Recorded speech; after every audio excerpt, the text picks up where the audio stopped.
తాకట్లో ఉన్న మీ బంగారాన్ని విడిపించి ఆ రోజు ఆన్లైన్ రేటుకి కొంటాం. Sharma gold company.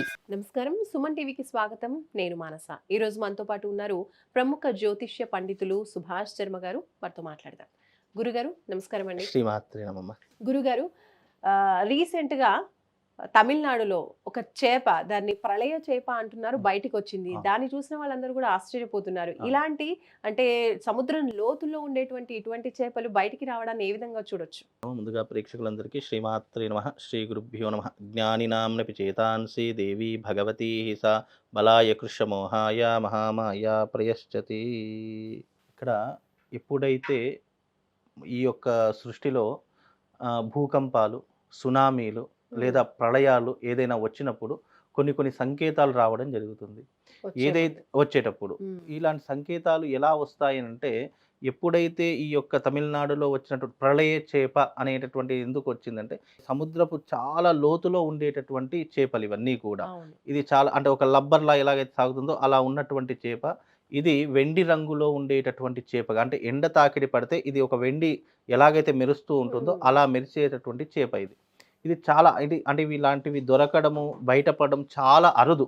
అవి ఒకవేళ దొరికాయి, అవి సముద్ర తీరానికి వచ్చాయి, బయటపడ్డాయి అంటే అవి తప్పకుండా ప్రళయానికి దారి తీసేటటువంటి సూచనలు జరిగేటటువంటి అవకాశాలు ఉన్నాయని అది ముందుగానే సూచించేటటువంటి. ఎందుకంటే ఎప్పుడైనా గుర్తుపెట్టుకున్న, భూకంపాలు వచ్చేటప్పుడు మొట్టమొదటిగా ఈ యొక్క సముద్ర గర్భంలో ఉన్నటువంటి భూమి కంపిస్తుంది. కంపించినప్పుడు అది ఏమవుతుంది అని అంటే గనక, ఈ చేపలనేటటువంటివి అవి భూమి లోతులు అడుగు భాగంలో ఏవైతే ఉన్నాయో అవన్నీ కూడా బయటకు రావడము, లేదా అవి సముద్ర తీర మట్టానికి రావడము, ఇలా వలలో ఇరుక్కోవడం, ఇలాంటివి చాలా మట్టుకు జరుగుతుంది. ఎప్పుడైతే అది భూమికి తాకిడి అంటే భూమి పైన రావడం జరిగిందో అప్పుడు తప్పకుండా ఏదో ఒక భూకంపము, సునామీ లేదా ప్రళయము ఇలాంటివి వచ్చేటటువంటి సూచనలు ఉన్నాయని సంకేతంగా ఇవి భావిస్తూ ఉంటారు. ఇవి ఎక్కువగా ఈ మధ్యకాలంలో మీరు గతంలో చూసుకున్నది 2011లో జపాన్లో ఇలాంటి చేప ఒకటి రావడం జరిగింది. అది వచ్చిన తర్వాత కొన్ని రోజుల తర్వాత ఇలాంటి భూకంపము, సునామీ లాంటి ఒక ప్రళయం రావడం జరిగింది.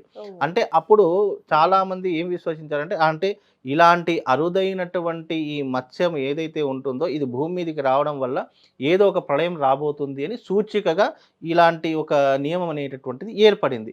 ఇప్పుడు కూడా తమిళనాడులో దొరికినటువంటి ఈ చేప మళ్ళీ భూమి మీదకి రావడం వల్ల తప్పకుండా దీనివల్ల విపత్తులు జరుగుతాయి అని శాస్త్రం చెప్తుందమ్మా. గతంలో కూడా మనం కొన్ని అనుకున్నాము. ఎప్పుడైతే షష్టగ్రహ కూటం వచ్చిందో ప్రళయాలు జరుగుతాయి అని చెప్పేసి అనుకున్నాము. అలాగే భూమి మీద విపత్తులు జరుగుతాయి, సునామీ లాంటివి వస్తాయని చెప్పి గతంలో కూడా మనం చెప్పుకోవడం జరిగింది. అలాంటి ఒక సూచనే మళ్ళీ బయటపడింది. దీని గురించి వంగ గారు కూడా 6 నెలల క్రిందటే తన యొక్క బుక్ లో కూడా రాసుకోవడం జరిగింది. వంగబాబా గారు తన యొక్క గ్రంథంలో రాసుకోవడం జరిగింది. అలాంటి సూచనే మళ్ళీ ఇప్పుడు జరగడం జరిగింది అంటే తప్పకుండా ఇది ప్రళయానికి దారి తీసేటటువంటి సంకేతంగా భావించుకోవచ్చు. ఎన్నో రకాలైనటువంటి ఈ అరుదైనటువంటి చేపలు భూమి మీదకి రావడం కూడా చాలా కష్టం. ఇప్పుడు ప్రళయ చేప ఏ రకంగానైతే ఉంటుందో అలాగే కూర్మం కూడా ఉంటుంది. ప్రళయ కూర్మము అని అంటాము. ఇది మామూలుగా ప్రళయము వేరే, మహాప్రళయం వేరే.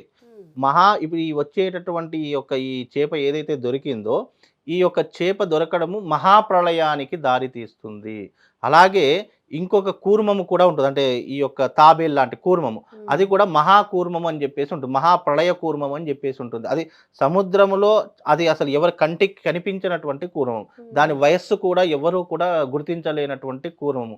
ఎప్పుడు మనకు కృతయుగంలో క్షీరసాగర మదనం జరిగేటప్పుడు స్వామివారు కూర్మ అవతారాన్ని దాల్చారని చెప్తూ ఉంటారు కదా.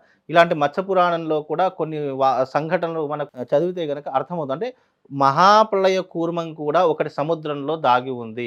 అది వచ్చినప్పుడు ఈ భూమి అంతరించిపోయి కొత్త యుగానికి దారి తీస్తుంది అనేటటువంటి సూచనలు కూడా మనకు పురాణ గ్రంథాలలో ఇప్పటికీ కూడా లిఖితపూర్వకంగా రాసినటువంటి సంకేతాలు చాలా ఉన్నాయి. సంకేతాలు అంటే అర్థం ఏంటి? ఏదైనా అరుదైనటువంటి ఒక వస్తువు కానీ, అరుదైనటువంటి ఇలాంటి చేపలు కానివ్వండి బయటకు రావడం వల్ల తప్పకుండా మనకు ఒక ప్రళయానికి దారి తీస్తుంది అని సంకేతంగా ఇవి భావన చేసుకుంటారమ్మా. అంటే ఇవి బయటపడితే ప్రళయానికి దారి తీస్తుందని సంకేతం అని మీరు తెలియజేస్తున్నారు. అంటే అంటే ఇంకో రకంగా ఏ విధంగా చూడొచ్చు? ఒకవేళ భూతాపం పెరిగిపోవడం వల్ల కూడా ఇలాంటివి జరుగుతాయని మనం అనుకోవచ్చు అంటారా? తప్పకుండా. ప్రళయం ఇప్పుడు సృష్టిలో జరిగేటటువంటి ప్రతి ఒక్క దానికి కార్యకారణ సంబంధం లేకుండా ఏది జరగదు. గ్రహాల యొక్క గమనం ఏ రకంగానైతే మనకు సంకేతాలు అనేటటువంటి పంపించడం జరుగుతుందో అది భూమి మీద ప్రళయ తాండవం చేసి ఇలాంటి సంకేతాలు మనకు కనిపించేలా చేస్తుంది. అలా సంకేతాలు కనిపించినప్పుడు ఏమవుతుంది, దీనివల్ల మనకు ఇప్పుడు కొన్ని కొన్ని ఎలా ఉంటాయంటే జరగబోయేటటువంటి మన సిక్స్త్ సెన్స్ ఏదో ఒక రూపకంగా హింట్ ఇస్తూ ఉంటుంది. అవును. అది పశుపక్షాదుల రూపంలో కావచ్చు, ఇంకా మనుషుల రూపంలో ఏదైనా ఒక రూపంలో మనకి హింట్ వస్తూ ఉంటుంది. అంటే అప్పటికి మనకు చెప్తుంది ఏదో చెడు సంఘటన జరిగేది ఉంది జరుగుతుంది. ఉంది. అలాగే దీంట్లో కూడా ఏమవుతుంది అంటే ఈ ప్రళయ చేప అనేటటువంటి బయట పడడం వల్ల తప్పకుండా దీని యొక్క పరిణామం తీవ్రంగా ఎదుర్కొనేటటువంటి సమస్యలు కూడా భవిష్యత్తులో జరిగేటటువంటి అవకాశాలు ఉంటాయి.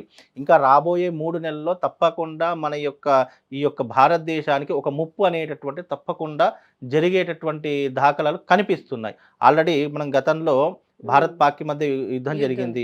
తర్వాత ఉక్రెయిన్ వచ్చింది. తర్వాత రష్యా, జపాన్ ఇలాంటి ఒకటి ఎలాగైతే ప్రారంభం అవుతున్నాయో మళ్ళీ ప్రళయం కూడా అలాగే ప్రారంభమయ్యేటటువంటి సూచనలు కనిపిస్తున్నాయి. మన గతంలో 2012లో యుగాంతం అనేటటువంటి ఒక సినిమా వచ్చింది. అవును. అప్పుడే యుగాంతం అప్పుడే జరుగుతుంది అని యుగాంతం అనుకున్నారు. జరిగిపోతుంది, అయిపోతుంది అని చాలా మంది భయపడిపోయారు. అవును. అంటే దీని యొక్క సంకేతాలు ఎలా ఉంటాయి అని అంటే గనక ఏదైనా మనకు ఇలాంటివి బయటపడినప్పుడు తప్పకుండా జరిగేటటువంటి సూచనలు కనిపిస్తాయి. మరో 3 నెలల్లో తప్పకుండా భారతదేశానికి మరొక ముప్పు పొంచి ఉంది. అంటే ఇది దీనివల్ల అని కాదు, అది గ్రహ సంచారం వల్ల జరిగేటటువంటి సూచన. ఇది కూడా బయటపడింది కాబట్టి ఇది కూడా ఒక కారణంగా సంకేతం. చెప్పుకోవచ్చు. ఎందుకంటే 2011లో అది జపాన్‌లో బయటపడ్డప్పుడు ఒక ప్రళయం అనేటటువంటిది రావడం జరిగింది. మళ్ళీ ఇప్పుడు 2025లో మళ్ళీ ఇది బయటపడింది. మళ్ళీ దీని యొక్క పరిణామం అనేటటువంటిది ఏ రకంగా మనకు భూకంపం వస్తుందా, సునామీ వస్తుందా అనేటటువంటిది వేచి చూడాల్సిందే తప్ప అది ప్రకృతి నిర్ణయించడం జరుగుతుందమ్మా. ఎలాగైతే మనిషి పుట్టుక నిజమో చావు కూడా అదే రకమైనటువంటి నిజం. ప్రకృతిలో జరిగేటటువంటి వైపరీత్యాలు ఇలాంటి భూకంపాలు, సునామీలు అనేటటువంటివి ఆపడం ఎవరి తరం కాదు. అది ప్రకృతిలో జరిగేటటువంటి మార్పుకి ఒక కారణం అవుతుందే తప్ప ఇలాంటివి వస్తూ ఉంటాయి, పోతుంటాయి. ప్రకృతిలో జరిగేటటువంటి మార్పుకి సమాధానం జరుగుతుంది. అంటే మనకు ముందుగానే భగవంతుడు కొన్ని సంకేతాలు ఇచ్చినప్పుడు మనం అలర్ట్‌గా ఉండడం, మనం జాగ్రత్త తీసుకోవడం యొక్క అర్థమే తప్ప దీంట్లో ఇదేదో చాలా మంది ఏమనుకుంటారంటే ఇలాంటివి భయపెట్టడానికి చెప్తున్నారు, లేదా బాధ పెట్టడానికి చెప్తున్నారు, ఇలాంటివి ఏమీ జరగవు అని చెప్పి చాలా మంది కొట్టి పరేస్తూ ఉంటారు. మనం మాట్లాడుకున్నప్పుడు ఇవి జరగవు కాబట్టి చాలా మంది దీన్ని లైట్‌గా తీసుకుంటారు. మనం మాట్లాడుకున్న తర్వాత ఒక వారం 10 రోజులకో, 10 రోజులకో లేదా ఒక నెల తర్వాత జరిగిన తర్వాత అప్పుడు ముందే చెప్తే బాగుండేది కదా, మేము జాగ్రత్త తీసుకునే వాళ్ళము అని చెప్పి అప్పుడు దాని గురించి ఆలోచన చేయడం మొదలు పెడతారు. గతంలో కూడా చాలా వీడియోలు చేశాము. ఇట్లాంటి భూకంపాలు వస్తాయి, ప్రళయాలు వస్తాయి, జన నష్టం జరుగుతుంది, ఆస్తి నష్టం జరుగుతుంది అని చెప్పేసి ఎవరూ పట్టించుకోలేదు. ఎప్పుడైతే ఫ్లైట్ ప్రమాదం జరిగిందో అప్పుడు పట్టించుకోవడం మొదలు పెట్టారు. మళ్ళీ ఎక్కడైతే మన బ్యాంకాక్‌లో సునామీ వచ్చిందో అప్పుడు పట్టించుకోవడం మొదలు పెట్టారు. మళ్ళీ ఇలాంటి నష్టాలు తప్పకుండా జరిగేటటువంటి సూచనలు మళ్ళీ భవిష్యత్తు కాలంలో రాబోతున్నాయి. ఇప్పటి నుండే ప్రజలందరూ చాలా అప్రమత్తంగా ఉండాలి. దీని యొక్క ప్రభావము సునామీ రూపంలో వస్తుందా, లేదా భూకంపం రూపంలో వస్తుందా, వ్యాధి రూపంలో వస్తుందా? ఆల్రెడీ కరోనా అనేటటువంటి ప్రారంభం అయ్యింది. దాని యొక్క సంకేతాలు ఇంకా మనకు కనిపిస్తూ ఉన్నాయి. దీని యొక్క విపత్తు ఏ రకంగా వస్తుంది అనేటటువంటిది భగవంతుడి యొక్క ఆధీనంలో ఉంటుంది. తప్పకుండా విపత్తు అయితే జరిగి తీరుతుందమ్మా. ధన్యవాదాలు గురుగారు. నమస్కారం. శ్రీమాత్రే. సో చూస్తున్నారు కదండి, గురువు గారు తెలియజేస్తున్నారు ప్రళయ చాప దర్శనం ఏదైతే భూగర్భం లోపల మనకి సముద్రం లోపల ఉండేటువంటి ఇటువంటి చాపలు బయటపడడం వల్ల అంటే ప్రళయానికి సంకేతమే అని చెప్పి గురుగారు కూడా తెలియజేస్తున్నారు. అప్రమత్తంగా ఉండాల్సిన అవసరం కూడా ఉందని తెలియజేస్తున్నారు. చూస్తూనే ఉండండి సుమన్ టీవీ. నమస్తే.